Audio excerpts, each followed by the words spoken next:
Yu-Gi-Oh is a unique TCG. Not only in gameplay mechanics, but in the fact it doesn't rotate out its card pool. Because of this, certain cards that were deemed unplayable or overlooked at first have a chance to appear depending on new strategies and the modern meta. On one hand, these cards just boost a deck's potential, but on the other, they can cheese out an easy win over the other player. But what if Yu-Gi-Oh had a restart? Could this game be revised with the benefit of hindsight? If so, what would that game look like? These are the questions we wish to answer. I'm Dakota. And I'm Cody. Join us as we create custom packs based on the originals, but change certain rarities of cards as well as eliminating other cards to make sure their toxic behavior never sees a game mat. Welcome to the Yu-Gi-Oh Revision Series.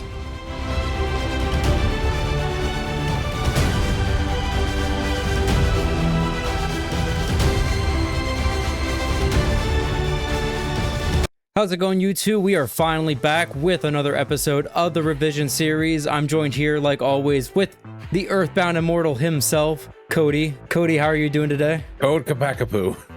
Is that what I should do? Bad joke. I should call it's you a bad that? joke. Yeah, I'm sorry. It's been a long time. I'm rusty. Earthbound Immortal, Cody Kakapoo. Cody catched a poo. Oh, shit. Like Jackie Chan, his daddy catched a bullet, or cotched a bullet. I cotched a poo. So yes, we are finally back with another episode. I've been out sick. My cold got really bad from the last episode. I actually lost my voice completely later on that same day after we finished recording. After that, I was pretty much like bedridden. And I also lost my hearing. My hearing has not come back yet completely. It's like very muffled. Ringing is going on at the time, but at least I'm healthy enough to actually record and I can actually speak. So positives. Yeah. And then I had a day where we could record yesterday and my internet service provider was like, hey, we're upgrading shit in your area, so no internet for you today. Damn you, Xfinity. But we're back. Yes, we are finally back. We're back. Just like Backstreet, we're back, baby. Just want to say before we start the video, hit the like button down below. It helps us out a lot. Also, we want to see your guys' feedback. Leave a comment down below about the gameplay or anything else you want to talk about. Because of the holidays, we want to know, what is your favorite horror movie franchise? Mine personally, I'd have to go with Friday the 13th. They're not very good, but you know what? It's always fun to see very dumb teenagers get murked one by one. I think my favorite franchise overall is Nightmare on Elm Street. Nightmare on Elm Street is my favorite horror movie of all time. And I do realize there are some really shitty movies in that franchise. Yes, there are. But when I look at the positives, I think it outweighs the negatives as a whole. Creative kills. Oh yeah, creative kills, a creative character. Puns. Creative concept too. I'm pretty sure like Rick and Morty has like completely ruined that character for me now. You can run, but you can't hide, bitch. Well, if Rick and Morty didn't, they themselves did. Lastly, go ahead and hit the subscription button. It helps us out a whole lot. We want to see our current goal of 100 subscribers. If we reach that goal, we plan on doing a review for Yu-Gi-Oh! The movie. An update, those packs came in. Oh yeah, the packs, you ordered those. Those packs came in. They came in the other day. Did you open any? No, not yet. They're still there. They came taped together between two top loaders. Oh yeah, of course. Yeah, still sealed and everything. All right, so for today's episode, we are opening up Stardust Overdrive. To start with our secret rare, we have Blackwing Silverwind the Ascendant. This card requires one Blackwing tuner and 2 or more non-tuners. When this card is synchro summoned, you can target up to 2 face-up monsters on the field with defense lower than this card's attack. Destroy those targets. You cannot conduct your battle phase the turn you activate this effect. During each of your opponent's turn, the first Blackwing monster you control that would be destroyed by battle is not destroyed. So some new Blackwing support, pretty good synchro. A little bit harder to make compared to like what the deck is able to do. But in a grindier game, you could make this, pop 2 cards, and it's a pretty sticky card as well. For the ultra rare, we have Archlord Christia. This is some pretty good fairy support here. If you have exactly 4 fairy monsters in your graveyard, you can special summon this card from your hand. If summoned this way, you can target a fairy in your graveyard, add that target to your hand. Neither player can special summon monsters. If this face-up card would be sent from the field to the graveyard, place it on top of your deck instead. So yeah, fairies have a floodgate now on a 2800 beater. So very annoying card to deal with, but you know, pretty fun as well. I've played this card before in Edison format. I like the fairy deck, and this card just really is like the definition of a boss monster. For the super rares, we have Quick Draw Synchron. This is a level 5 tuner. You can special summon this card from your hand by sending one monster from your hand to the graveyard. For a synchro summon, you can substitute this card for any one synchron tuner. Cannot be used as a synchro material except for a synchro summon of a monster that mentions synchron tuner as material. So this will become quite in handy when we get the drill synchron. Yeah, I looked in my collection currently when looking at that card, and I think I only have one right now that requires a synchron tuner. Yeah. So it's not too useful now, but down the road. Down the road, yes. All right, moving down the ladder into the rares now. I chose to highlight Gateway of the Six. This is a pretty mandatory spell card, it seems, for the 6 samurai monsters. Each time a 6 samurai is normal or special summoned, you can place 2 Bushido counters on this card, and then you can remove those Bushido counters from the field to activate any of these effects. If you remove 2 counters, you can target a 6 samurai or Shien effect monster, and it gains 500 attack till the end of the turn. If you remove 4 counters, you can add a 6 samurai monster from deck or graveyard to your hand. And if you remove 6 counters, you can target 1 Shien effect monster in the graveyard to special summon that target. Very nice card. Oh yeah, baby. All right, keeping our rolling, then down to the commons. I chose to highlight Relinquished Spider. So this is a pretty interesting card, considering with some of the other effects that some of these new insects have. But with this card, if you have 4 or more insect-type monsters in your graveyard, you can tribute this card to destroy all face-up defense position monsters your opponent controls. And I know one of those insects can put your monsters to defense position, but if you wanted to pair this, since this is a low-level card, if you wanted to pair this with a level limit, you could force some damage there. Yep, level limit. The field spell is also in this. The field spell is pretty good for that strategy as well, because any monster that battles is switched to defense, and they're now pretty much like Goblin Attack Force now, where it's like they're stuck there not just for like the next turn, but like the following turn as well. So yeah, that's pretty much the bulk of, or at least the cards we wanted to highlight, at least in pack number 1. The rest of the pack is additional spider support. We now have the introduction of the reptilian cards in here as well. Both the spiders and the reptilians have boss monsters in the rare slots. Swap Frog, very good card. And additional Kwaki Miru support as well. But with that out of the way, we're going to go ahead and we're going to check out pack number 2. All right, here we are, pack number 2. For the secret rare, we have the Earthbound Immortal Wiracocha Raska. I hate that all these cards are so butchered. They couldn't just pick something a little easier, but okay, sure. It's like trying to read Polish names. You ever tried to do that? It's no. impossible. I feel like it's like the same for trying to read like Scandinavian names. There's like G's and C's in there a lot of the times. And some of them, but some of them are just like, Jurgen. And it's like, okay, I get that. As long as you know how the J is pronounced, I get that one. Well, it's like there's J's in there. It's like Bjorn. It's like BJORN. Yeah. That's like you got to know the J. The J has a Y sound. Yeah, it's weird. All right, so yeah, for the secret rare, this card only has 100 attack and 100 defense. Kind of weird, but its effect is pretty cool. So shares all the other effects that the Earthbounds have.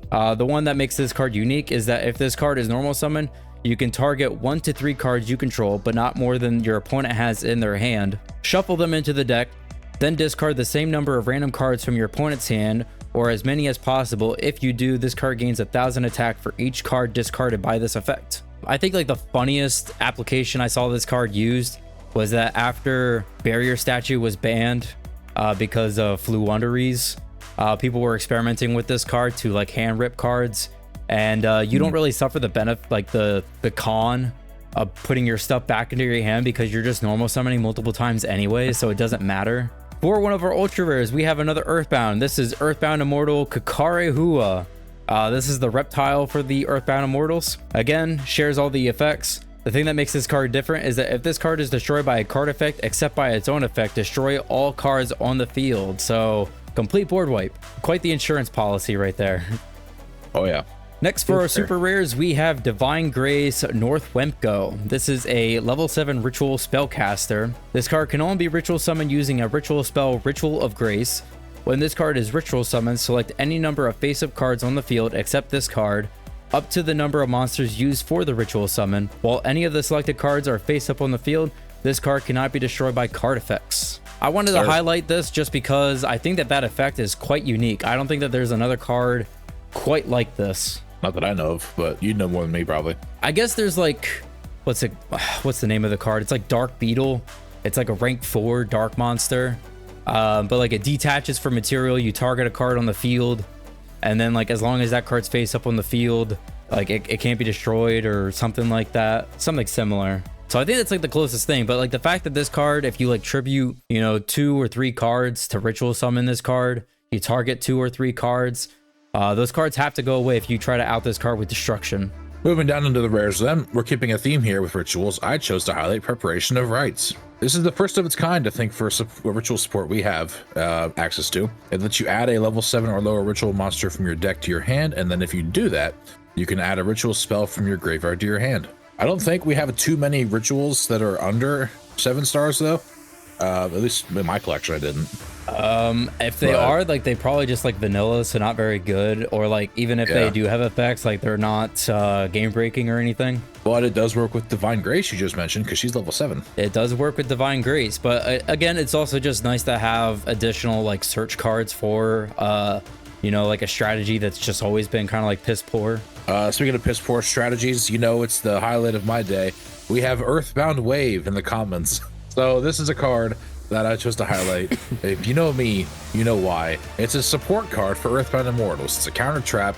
When your opponent activates a spell or trap card while you control an Earthbound Immortal monster, negate the activation, and if you do, destroy it. All right, so those are the cards we wanted to highlight in pack number 2. The rest of it is like Fortune Ladies that gets introduced in this. We also get the introduction of the Djinns, backing up ritual strategies. Those cards pretty much like use themselves in the graveyard as ritual materials, but you banish them instead. But they also give the ritual monster bonus effects, which is pretty nice. Overall, I think that this is like, again, like a fairly like subpar pack. I don't think anything in here is like groundbreaking, but there are still, you know, nice cards in here. I think like the Djinn cards are nice. I think Prep is like one of the better like search cards that you can probably ask for, and the fact that it's a rare in this pack means that we have a pretty good chance of getting, you know, 2 or 3 copies of this card, which is pretty good. Yeah, I actually knew about pre-preparation of rights before this, but I didn't know about preparation of rights until I started playing with Makanko on Duel Links. All right, buddy. Well, what do you say? Should we get into the game? Oh, I suppose so. All right, about time. Let's do it.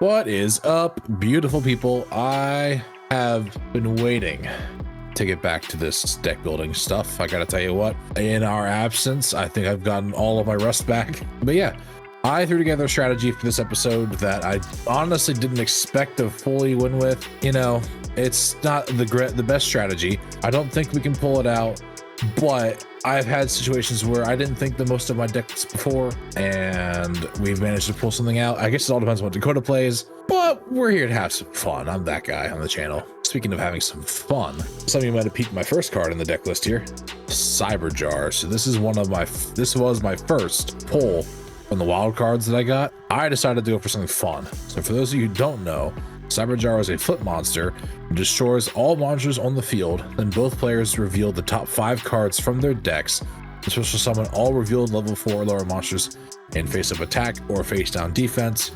And then any remaining cards get added to the hand. Cyberjar has the potential to shake up entire duels, essentially. It can rewrite the entire format of what's happening currently, for good or for bad. Next up, going into the main strategy this time around, I have Djinn, Presider of Rituals, 3 copies of him, and his little brother there, Djinn, Releaser of Rituals. So Presider, they both have the effect here where I can banish this card from the graveyard to ritual summon a ritual monster and only use this card as one of the rituals if it's in the graveyard. And then for Presider, if the monster ritual summoned using this card destroys a monster by battle, whoever controls that ritual monster can draw a card. But for Releaser, if a player ritual summons using this card, the other player cannot special summon while that ritual monster is face up on the field. That can come in handy, you know? Moving into the side engine, I don't know if you can really call it an engine. It's basically like, you know, it's here to stay in this deck. I have Fortune Ladies, new addition here. So 2 copies, Fortune Lady Dark. This card, all the Fortune Ladies share the same effect where their attack and defense are equal to their level times a certain amount. For the other 2 lower ones, it's 300. For Dark, it's 400. And then during each of my standby phases, they gain a level with a max of 12. For Dark, when a face-up Fortune Lady monster I control destroys an opponent's monster by battle and sends it to the graveyard, I can select a special summon a Fortune Lady monster from the graveyard, which leads into Water. If this card is special summoned while I control a Fortune Lady monster, except Water, I can draw 2 cards. And finally, going into Wind, I have 3 copies of that. When this card is normal summoned, you can destroy a number of spell or trap cards your opponent controls equal to the number of face-up Fortune Lady monsters you control. So I like their effects quite a bit here. With water, I can draw. With wind, I can destroy back row. It's a decent little strategy to have here with a lot of support cards in my main and side deck. Supporting the rituals, then I have Manju. This lets me add a ritual spell or ritual monster from deck to hand on normal or flip summon. Going into the rituals now, we have Demise. You've seen it before. For 2,000 life points, you can board wipe every other card in the field. Divine Grace, Northumpco, 2 copies of this. Ruin, Queen of Oblivion. So this card, if it destroys a monster by battle, I can basically make a second attack in a row. Book of Moon, this was my other wild card pool. So because I went fun on the first wild card, I decided to go for a serious like utility pool for the second one. So I pulled Book of Moon. 3 copies of End of the World to summon Demise or Ruin, enemy controller, monster reborn. Preparation of Rites, we also went about talking about it in the beginning. It can only be used for Divine Grace. Ritual of Grace for Divine Grace. Bending Destiny for the Fortune Lady monsters. If I control one of them, I can negate the activation of a spell or trap card or the normal summon of a monster and remove it from play essentially for that turn. At the end of the turn, it'll come back to the owner's hand. Forced back and Inherited Fortune, also for Fortune Lady support. The turn one of them that I control is destroyed, I can special summon up to 2 Fortune Lady monsters from the hand during the next standby phase. Side deck now, I have Iron Chain Coil. He's basically just here because I wanted a tuner to go into my extra deck. The extra deck is not a priority for me. Instant Fusion for the same reason. Time Passage. If rituals aren't working, I might side this in. So this lets me increase the level of one face-up Fortune Lady monster by 3 until the end phase. So it's an instant like 900 or more buff. You know, it could also work in secret plays if I needed to. Dark Illusion. So I've used this before. It basically any spell or trap or monster effect that targets a dark monster, I can get the activation and destroy it, which works really well for my Jins and my Demise if he's on the field. Enlightenment. This is not specific to Fortune Ladies. This is for spellcasters, which they are. I cannot summon on the turn to activate this card, but I can activate it during the end of the damage step. And if a spellcaster monster I control attacked and destroyed opponent's monster by battle, that monster can attack again immediately. And finally, Raigeki Break for removal. Extra deck, you've seen all these cards before, so I'll go real quick. It's Flame Ghost, Guiltia, Dark Strike Fighter, Stardust, and Thought Ruler. That's what I got. You know, you'd think with all the time we had here, I probably could have thrown something better together, but I don't know. It's just, I wanted to play rituals. I kind of wanted to try out Fortune Ladies. They might not mesh that well together, but you know, I'm in a pretty good spot this series where I can take an L. So we'll get out there. We'll see how well we do. Maybe we'll come back with a win. All right, guys, I'm feeling back. I'm feeling a little bit better than I was before, and I'm here to get a win. So for today's episode, I'm bringing back Black Wings. Not only is this deck good on why I want to play it, of course, just to try to get a free win, but my intentions on this is not just to get the win, but I want to get these cards like banned, limited, or something of the sort. I think with this strategy being so good that I think it needs to find its way on a list. I think 2 consecutive wins was enough to create the conversation to be had for some of these cards to be hit. I think that if I can get a 3rd consecutive win from this strategy, there's just no conversation to be had. Something needs to be done. For the most part, everything looks the same, just a couple of changes here and there. 3 Sirocco, 2 Elfin, 3 Shora, 2 Bora, 3 Kalute, 2 Gale, 1 Blizzard. Finally playing Vayu. I wouldn't say that this is like the best Blackwing card, but I do have a way to try to get this into the grave, with the next card being Dark Grepher. So with this, I could normal summon this, discard a Dark, being one of the other Blackwings, then send the Vayu straight from deck to grave. Now it's live, ready to go whenever I want to use the effect. And 2 Obsidian Dragon just to keep my stuff protected from targeting. 3 Black Whirlwind, 3 Bait Doll, 1 Heavy, Monster Reborn, Instant Fusion. We're playing 2 Delta Crow Anti-Verse. So the last time I played this deck, I built it for going second just because the strategy is very good going second.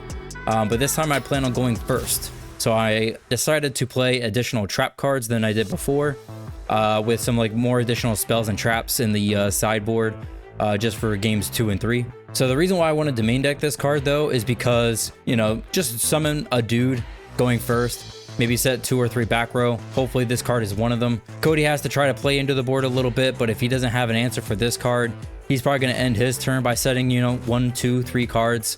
And then end phase, I could just blow them all up. 2 Force Back, 1 Compulse. This time I'm playing both the Phoenix Wing and Raigeki Break. Because the strategy's proven to be so strong, I don't want to run into Shadow Imprisoning Mirror. So not only are these cards answers for any problematic monsters that he might be able to summon, but I want to have an answer for the Shadow Imprisoning Mirror as well. For the sideboard, 3 copies of Swords of the Concealing Light just for going second, putting his stuff face down if he's playing cards that are very big.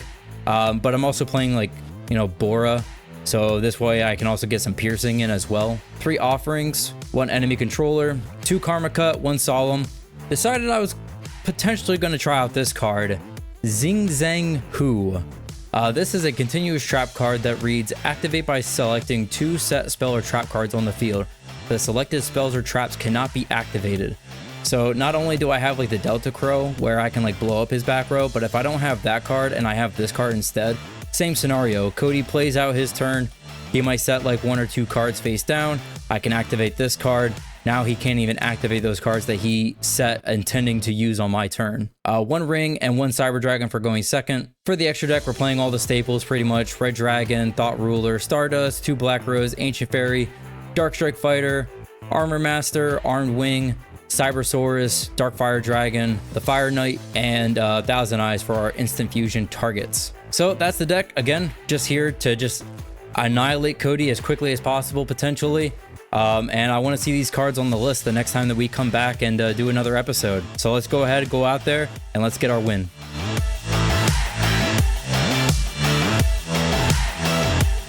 All right, buddy, here we are, game 1, Stardust Overdrive. Let's kick this game into overdrive, baby. We'll see. Maybe we'll start off like hot and heavy, like we did that one game, or this will be a slow crawl because we are getting some like slower strategies in these 2 packs. Hopefully not as slow as that YuGiOh Venom episode, but yeah, hopefully not. I don't want to ever have a repeat of that again. Ooh, shit. All right. Starting off slow. I like it. Okay. Yes. Okay. I think I'm just gonna go first for this one. We'll go standby to main. We're gonna start things off with a normal summon of Bora. Oh, Black Wings are back. They're back, baby. I'm gonna set 1. I'm gonna set 2, and I will pass it back. Okay. Stand by to main. All good. This Bora is menacing, isn't it? It's been so long since you played Black Wings last. It's been like, what, 3 weeks for us, I think? Yeah, pretty much. So I'm trying to remember what you played back then. I tell you what, it's not gonna matter because there are several changes in this. For all you know, I'm playing Time Wizard. just another copy of Tribe Infecting Virus. Yeah, I suppose we'll get into it. I'm gonna start with an activation of End of the World. Whoa! I'll pitch Demise. Wow. To summon Demise. Look at that. And then I will declare Demise's effect. Yeah. Phase 2? Yep, that's fine. Okay. Battle, I will swing for 24. Battle Fader. Is it the next pack? It's the next pack. I was gonna say. Okay. Made you look. I got nothing for main phase 2, so that'll be my turn. All right, I will draw. We'll go standby to main. We'll just set and we'll pass. And by main? Yep. I'll get a normal summon in there. Fortune Lady Wind. So on normal, you can destroy spells and traps. Up to the number of Fortune Ladies, so I will choose to activate that effect. I'll chain it and I'll pitch Wind Blast. I'll just get rid of this. Okay. So that will just go bye. I was stalling to find the graveyard button there. I see that your stutter came back from your childhood. Yeah. Okay, so I'm at 900 attack and defense. Yes. Yeah, I'll go battle. Sure, I'll take 9. I'll take 9, or I'll deliver 9, not take 9. Yeah. All right. Main phase 2. Sure. I'm gonna set and pass. All right. I'm gonna draw. Standby anything? Nope. Main phase. Let's just run him out. Normal summon Kalut. Okay. Let's go ahead and we're going to Special Gale. Ooh. Declare the effect. Cut this in half. Is there anything I want to do here, really? Not attack. No, I don't think so. We'll go battle. Huh? I'll swing in. So 950. Yes. And then 13 direct. We'll go to main phase 2. I think you have anything? Nope, you're good. We'll sync, I guess. Why not? You're going for the 6-star? Yeah, I guess. Okay. I'll pass. All right, during end phase. You're gonna out it? No, not quite. I'm gonna activate Inherited Fortune. Was destroyed. Which will summon up to 2 Fortune Lady monsters from hand during next standby. Oh, okay. Sure. Okay. Standby. I only have 1. But that's a special summon for Fortune Lady Water. Oh, okay. Unfortunately, I don't get the effect because I don't control Fortune Lady. Correct. So I'm trying to think here. If you... Okay, no, it's better in attack mode. Yeah. Because if I put it in defense, you'll get piercing and gain 5. So it's better in attack mode. Right. Okay. I see what you mean. I don't really want to, but I might have to. Excuse me. Oh, main phase first? Yeah. Is that fine? Yeah. All right. I mean, I don't have anything. I got 1 card. Okay. I'm top decking. Yeah, I'm not going to battle. That'd be stupid. So I'll just pass now. All right. I will draw. Holy shit. Like the best fucking card I could have drawn. Oh. Normal okay. Shora. Oh. Battle. Okay. Shore into this. So that would be 600. 600. I'll use the effect. Okay. I could do that. I think this is probably still better, so we're gonna go for the Gale. All right. Let's see it. We're gonna go him into. He'll buff himself by 5, so 28. So 28. That's let me do the math quick. It's 900 defense. 2800 minus 900. 1900. Oh, it's Snowman, isn't it? It's not Snowman. I will take that damage. It's Cyber Jar. Oh, you said 900. I was thinking like the battle damage 19. It's like, oh, a 19 defense. No, it's Cyber Jar. Oh, okay. Wild card, baby. All right. All right. So everything blows up. No, that's not what I wanted. Everything dies. Blows up, and then we each reveal 5 cards from our deck. Special summon all level 4 or lower monsters in its face-up attack or face-down defense. Add the remaining cards to hand. Banish top. Level 4 or lower. Banish top. Banish top. Banish top. Banish top. Okay. So. Wait, where's your next? Where's the 5th card? Oh, okay. I thought I hit a 5. All right. So you're getting no summons from this. I am not, but I'm getting a good hand. Well, it won't matter because I can still attack. No, you can't. Why? Because I'm choosing admit defeat. That was close. Cyberjar, man. First time. Wow. All right.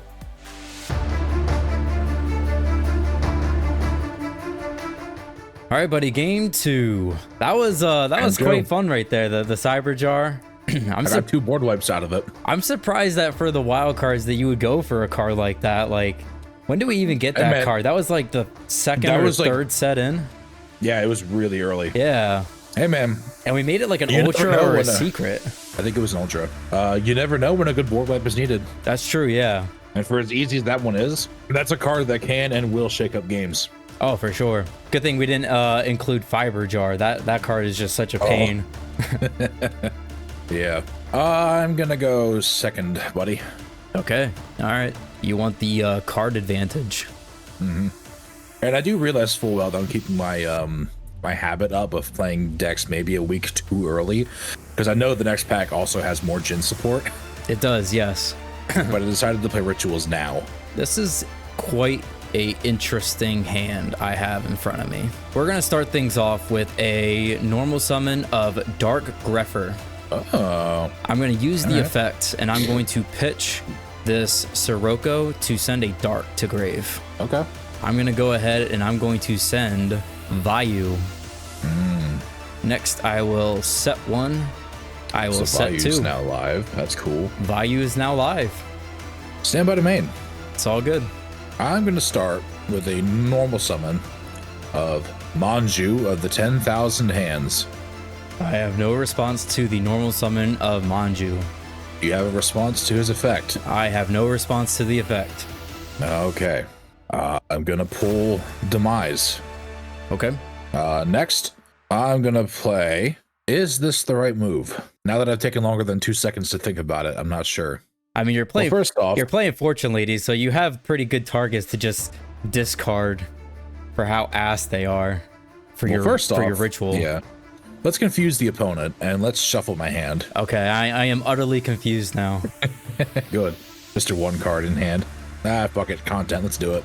Let's activate enemy controller, declaring effect number 2. You're gonna take my Greffer. I am. If you have no response to that, I shall take your Greffer. Yeah, you can have it, sure. All right. My Dark Greffer. Well, next up we have End of the World. I unfortunately cannot stop this. Pitching, Dark Greffer, and Jin, Presider of Rituals. Destroys a monster by battle, you draw a card. Okay. I'm thinking on resolution. All right.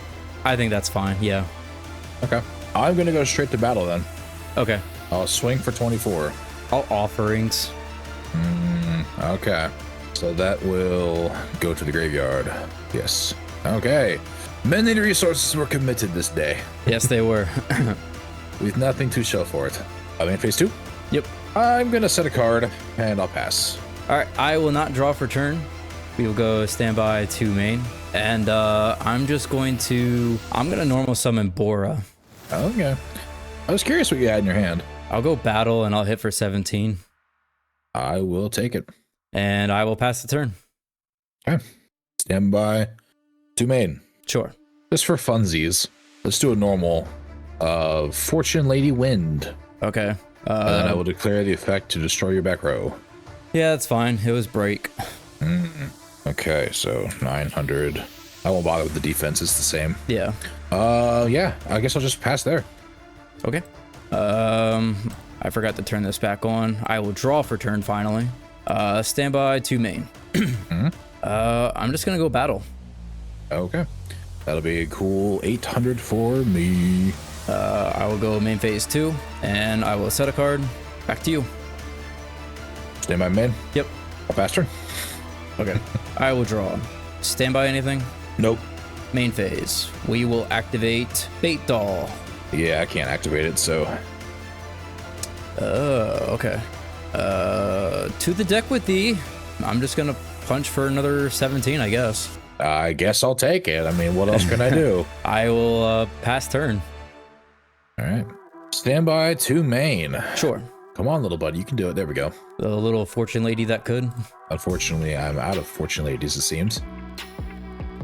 I'll set and pass. All right. We will draw. We will go standby to main. Does he get? Okay, he does get piercing. Damn. Yes, he does have piercing. I guess I'll try it. You know what? Battle? Yeah, I was just saying real quick. You know, he reminds me of looking at his artwork. What? It reminds me of Ganondorf, the flaming like red hair, yeah, back and everything. Yeah. Didn't he Yeah, actually you turn see into like a monster or something? Yeah, he is the beast form. Yeah. Not a bird, but he's usually a pig. But that's Cyberjar. Oh fuck. Okay. So you take 8 again, right? Yes, sir. Okay. So 8. Everything dies. 1, 2, 3, 4. Holy shit. 5. Rear's like all. Jesus Christ. What do you have? and you got heavy. It's only 4 in there. Why does it keep doing that? I don't know. Banish. There we go. And you're getting 1 card. Okay. 1 card. All right. I'm gonna go ahead and I'm gonna special the Bora, the Gale, the Shora, the Dragon, and I'm going to Man, add, Cyberdragon. Cyberjar, what are you doing to me? I'm gonna add, coming to get you, man. Have fun adding. They're the same, and you have piercing anyway, so you're gonna attack. I guess I'll just put it in attack mode. I also don't really have a reason to like draw a card, so I think I'm just gonna offering and get rid of this. Okay. And attack for game. Yeah. All right. I Man, Cyberjar cost me both games. Yeah, it did. Yeah, dude. I Why was mean, this card banned again? because it's super annoying and it creates some toxic shenanigans. You, however, you're just not playing those toxic cards to go with how toxic this card is. Well, to be fair, how many do we actually have? I guess not like a whole lot. That's kind of like the point of revision anyways, is to get rid of like a lot of the annoying cards anyways. Yeah, I'll admit I didn't have high hopes for this deck going into it, but I didn't expect to be blown out by Blackwing again. I'm going to tell you right now, the whole purpose of me playing Black Wings today is because I want to get these cards on the list. On the list? Yeah, the list. Like the limited list? Like Chris Jericho's list. You just made the list! I have 13 potential targets for Cyber Dragon. As far as summoning goes, it just wasn't in the cards. I mean, like Cyber Dryer has like other unique like things about it too. It's cool that like whatever it is that gets like excavated, you pretty much like add everything that's not the monsters to your hand. So it's cool that you can plus off this card quite a bit. Yeah, why? I'm curious, what was it about like Fortune Ladies that you wanted to try out? I just wanted to try them in general. But we had quite a bit of support for them, and I saw like, you know, it's kind of like I like the different effects they have, like being able to pop back row, being able to draw cards, and I had ways to like kind of keep them out. Like I had Time Passage in here to buff them up real quick. Inherited Fortune would let me summon up to 2 of them in a row, and then if I had one on the field, I could activate some different effects there. With Bending Destiny, I could negate anything or even the normal summon of a monster and remove the card from play for like the turn, basically. Yeah, then it comes back. Yeah, so I had a lot of options here. I don't know. It might not have been the best thing to work to run with a ritual strategy. The ritual strategy also might not have been the best thing to run. But, you know, I just wanted to kind of throw something together and see if I could have some fun with it. I think Rituals is something that could work possibly, mostly because you do have like the multiple copies of Demise. That card is pretty much like a blowout. Like game 1, I had Phoenix Wing in my hand. I could have set that card as well, but then I would have only had the 1 card in my hand. And my thought process was like, you know, Forceback will probably handle whatever it is that like monster wise he tries to get out to the board without requiring a discard. So I'll just set that. I'll keep the Phoenix Wing and I'll pass the turn. Well, it turns out Phoenix Wing was the perfect card for that situation, and I got blown out because of it. So unfortunate for me. I was not expecting a bomb to just drop like Demise. But yeah, I think that if you're trying to like play like the rituals, like playing dedicated cards for rituals, because like you have Sonic Bird, don't you? No, I don't. Oh, you don't? Wow. No. And I had 1 copy of pre-prep of rights in the deck, one in the side deck. I pulled 2 of them. But I started out the Divine Grace ritual monster and focused just the end of the roll to pull in some extra fairy or fortunately support cards. I was like, I think having 2 different ritual monsters archetypes is too much for this deck. I think I need to narrow it down to just 1 and then draw in the extra support. Well, that's the thing though with like Fortune Ladies too, is like that archetype like requires everything to revolve around that strategy. Even when I've seen like this deck at full power, it's like I think maybe 2 copies of water because it's not great to draw. Maybe like 1 or 2 copies of wind. Max copies on dark, and again, I told you before, but like the yellow one, max copies of that one because it's your best normal summon. But I assume it's light because they all seem to be attribute based. I think it's a light card, but yeah. Or it's divine. But Yeah. it just has like a way to bring out Lady Dark turn 1, partnered up with the field spell. But like the field spell is kind of like the key part of the strategy because it works on both players. So it's like if you have like the field spell, you normal summon the yellow one. Yellow now gets banished because of the field spell, has an effect that anytime each player normal summons for the first time, that card is immediately banished, which then triggers the yellow one to special from deck. But then it also interferes with your opponent because now your opponent loses their normal summon as well. But the rest of the archetype is mostly just like the deck is filled with just draw cards, like maybe Into the Void, maybe like Hand Destruction to just like get rid of everything in your hand and whatever else. I actually threw both of my wild card picks in this deck. Oh wow! So the Cyber Jar and Book of Moon. Oh, Book of Moon. Oh yeah, I see that. That was my most. I remember how I told you before when you were like, I haven't seen your wild card pick. I was like, yeah, I know, I'm saving it. Yeah. That was Cyberjar. What rarity was this when we made it? Book of Moon? I think it was an ultra. Oh wow, dude. Yeah, but I was like, for the second pick, I kind of want a utility card. I went for fun on the first pick. Yeah. But I kind of want a utility card, so I went for Book of Moon. I like Book. I think it's cool that this card sees some play today. Yeah, so my deck, it's more or less the same. I just switched out a couple cards here and there. Offerings was a side deck card for going second. I thought for sure that your deck was gonna want the setup, so I thought you were gonna go first. So it kind of sucked for that, but I drew it. I was able to sit on it. That opening from me with the Dark Refer just to pitch the Sirocco straight into YuGiOh was just great to have instantly. In terms of like changes, I think like the biggest one was mostly like main decking Raigeki Break and Phoenix Wing, because if you were playing Shadow Mirror, I wanted answers for those cards, and both those cards check it. So essentially I went from, I think the first time I played it, only having like 2 or 3 copies of one of those cards to actually answer for it potentially. Now I have 6. And then like Dark Refer was like the only other change. But yeah, my goal was playing this was mostly just because, yeah, I want to get these cards on the list. I think that 3 consecutive wins, I think 2 was enough of a demonstration of why this archetype is so strong. But I thought if I can get a 3rd win from this strategy, that is just like undefiant, you can't argue, there's something problematic about it. Yeah, this strategy needs nerfed. Yes. Or something. Yes. And you didn't even get to use Black Whirlwind this time. I did not even get to use Black Whirlwind. Nope. Yeah. It would have been nice. Granted, Cyberjar ended up working out pretty well for that one. It did, yes. Well, lesson learned. Don't have fun. Play to win.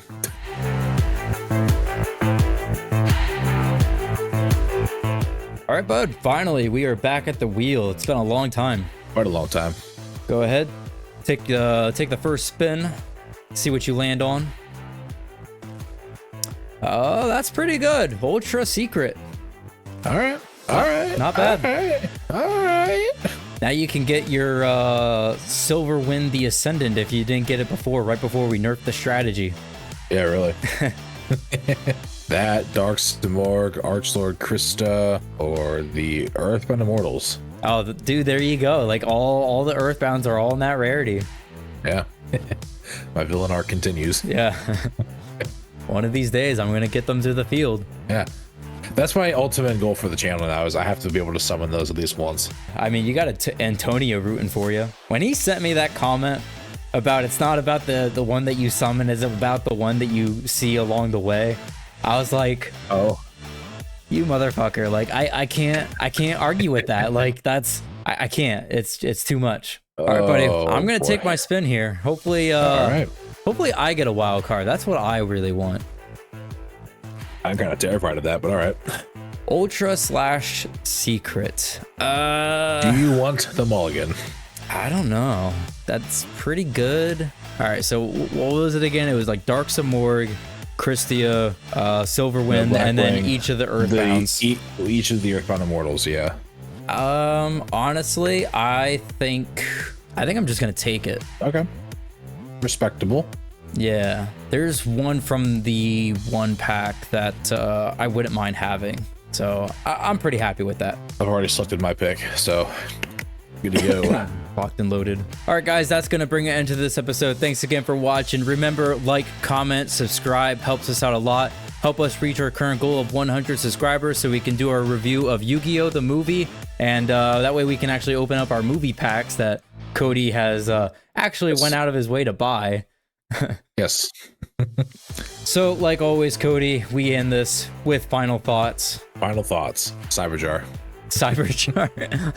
Cyberjar. Damn you, Cyberjar. Betrayed me. Yeah, pretty much. Pretty much, yeah. Cyberjar kind of fucked me over this episode. Granted, I think it wouldn't have lasted too much longer either of those duels anyway. I had maybe a turn left. Yeah. But, it hastened to the end. You know what we should do then? We should rename Cyberjar as kind of like euthanasia. Yeah. What? Assisted suicide. Oh, okay. It's assisted suicide, the card. Hopefully I get some street cred in the comments for that pick. Yeah. now I always got to play around it potentially, so. Potentially. I don't know how keen I am to throw it back in the next deck after that, but we'll see. All right, guys. We'll see you next time. Bye. Peace. God damn it. Another one of these. Which one are you highlighting? The reptile. Uru? No, not Uru. Karahua? Kakarehua. Yeah, Kakarehua. I'm just gonna say it however I said it. I don't know, man. It's fine. I don't know. You're on your own here. Peace be with you.